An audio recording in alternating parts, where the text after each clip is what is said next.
Hey guys, I'm Corrie. Over the past year, I've been subscribed to the beauty subscription box service Luxebox by Topbox. Today, I'm going to be doing a special retrospective episode where I look back at the past 4 boxes I've received and give you an overview of the service. Let's go. Luxebox is a division of Topbox Marketing, a Canadian marketing company based in Ontario, Canada, I think. They also run topbox.ca, which is a monthly beauty service. It seems like both services also ship to the USA. It costs 26 Canadian dollars a box, or I prepaid for a year for 96 Canadian dollars, which I think had a year-long discount, maybe $5 or $10. Shipping is free, which is awesome because it is Canadian. On their website, the header image has brands like Douce, Amica, Smashbox, Ico, Caudalie, Deborah Lippmann, and Cake Beauty. Quick disclaimer, I am not affiliated with Topbox or Luxebox at all, and I'm not currently getting boxes. My subscription just ended. I'm doing this review from the perspective of a customer. To help summarize my year-long experience with Luxebox, I created a spreadsheet of all the products I received along with the value of the products, my rating, and other exciting information, which I've also placed on our beauty boxes on Reddit. I will leave a link down below to the spreadsheets if you'd like to look them over. If you notice any corrections, please let me know and I can adjust it. I'm notoriously bad at math. As I said, I paid 96 Canadian dollars for the year-long subscription box, which is 4 boxes. According to my summary spreadsheets, I received about $392.62 worth of products. On average, the boxes contained $98 worth of products, and that's about 7 items per bag, but the first box had 8. Each product was worth, therefore, about $13. The average star rating out of 5 that I gave each product averaged out to 3 stars, which is similar to previous subscription boxes that I've tried out. I received 29 items total. 38% of those items were makeup, 31% were mani, pedi, or hand cream items, 10% was skincare, 10% was bath or body wash, 7% was hair products, and there was 1 tool, so 3%. The boxes are not customizable. They do have a survey on the website, but as far as I can tell, it doesn't actually do anything, and you can't request that they not send you certain items. There were also a lot of repeat types of items each quarter, which really sucked, so I'm thinking nail polishes and hand creams came in every single box. I wish I could have told them not to send me those products. There were also a lot of repeat brands each quarter, and only 36% of the brands were Canadian that I could find out about. And one brand I couldn't find any information on because it seems like it's no longer in business. That was one of the bath items.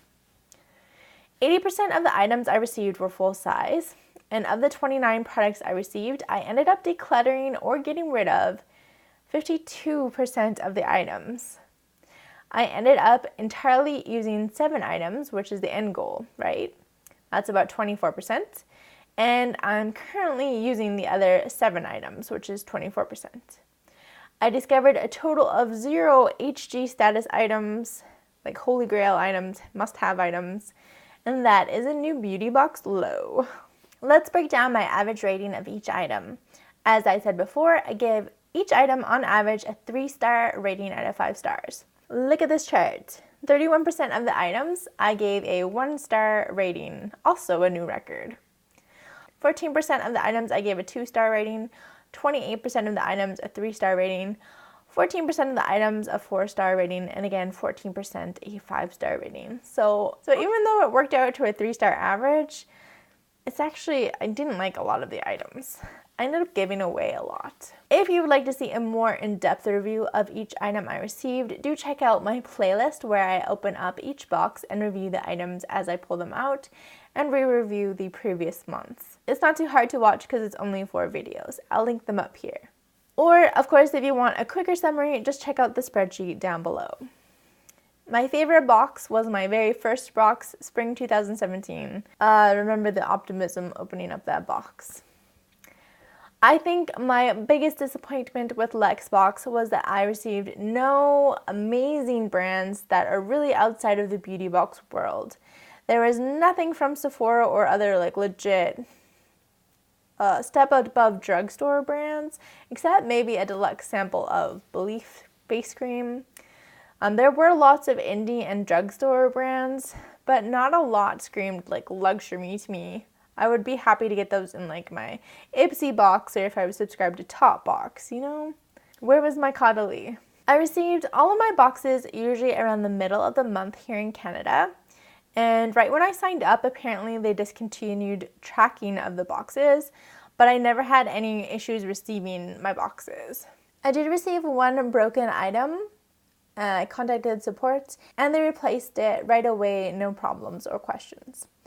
Canceling was also really easy to do on the website. I did it right before I received my last box, and customer service was helpful in confirming that I had indeed ended my subscription and would receive my final box. The website itself is sketchy looking and unhelpful and promises better brands than you will probably receive.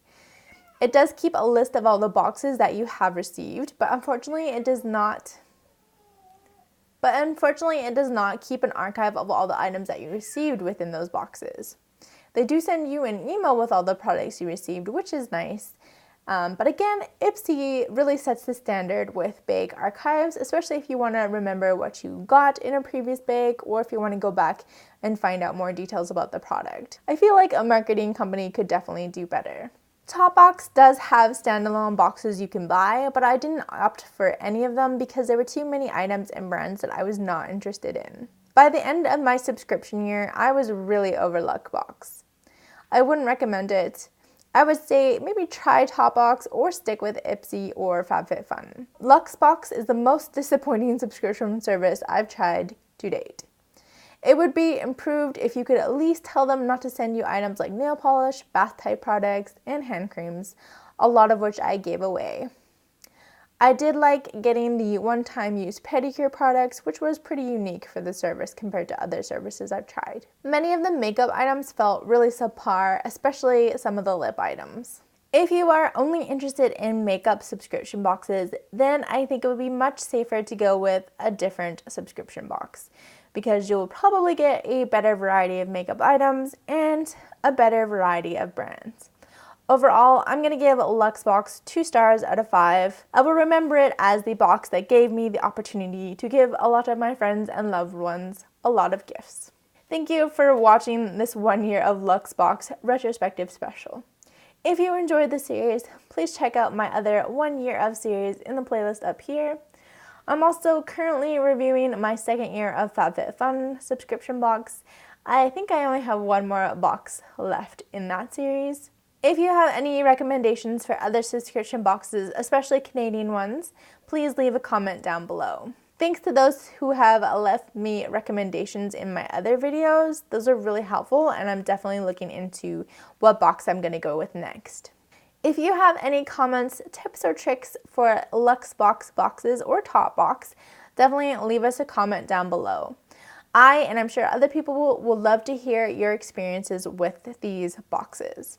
If you enjoyed today's video, please give this video a thumbs up and subscribe down below if you haven't already. I do new beauty videos every Monday, Wednesday, and Friday. If you want to help support my channel, share this video with anybody else who would find it helpful. And a huge shout out to my Patreon supporters who keep these videos coming. I appreciate that a lot. Anyway guys, thank you so much for watching, and I will see you in Wednesday's video. Bye!